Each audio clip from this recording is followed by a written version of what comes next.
ការរៀបចំនៅនគរសង្គ្រាមនៅឯរាជធានីភ្នំពេញគឺគ្រប់ទីកន្លែងទាំងអស់ជាពិសេសគឺយើងមាន design poster ដាក់នៅគ្រប់ទីតាំងដែលយើងរៀបចំកម្មវិធីដើម្បីជាការរំលឹកថាក្នុងបរិយាកាសដែលយើងចូលរួមចំណែកនៃចូលឆ្នាំខ្មែរតែកុំឲ្យភ្លេច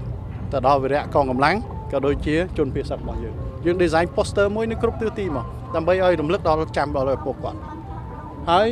កម្មវិធីមួយចំនួនដូចជាបាញ់ទឹកជាឡានទឹកបាញ់ទឹកអីក៏យើងអត់មានការរៀបចំដែរស្រង់ព្រះពូនភ្នំខ្សាច់អាហ្នឹងជាទំនៀមទម្លាប់ប្រពៃណីរបស់យើង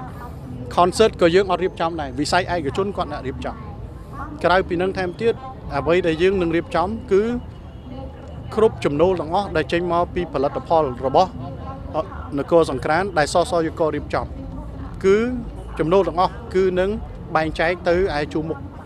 សំទោសមិនមែនបែងចែកបញ្ជូនទៅជួរមុខដែលបែងចែកអាចទៅវីរៈកងទ័ពឬក៏ទៅជនភៀសសឹកហើយក្រៅពីនឹងថែមទៀតយើងនឹងធ្វើការជាមួយបងប្អូនខាងវិស័យឯកជនដែលគាត់មានស្តង់ពីពណ៌នៅក្នុងព្រឹត្តិការណ៍នគរសង្គ្រាមរបស់យើងតាមរយៈស្ម័គ្រចិត្តតាមរយៈជាវិភាគទានដែលគាត់អ្នកសម្រេចខ្លួនឯងថាមួយផ្នែកណានឹងចូលគូបផ្សំទៅនឹងអ្វី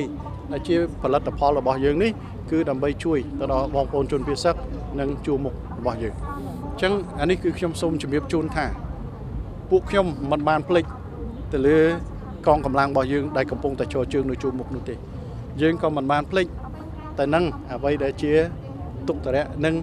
ជនភៀសសឹកដែលកំពុងតែមិនទាន់បានត្រឡប់ទៅផ្ទះ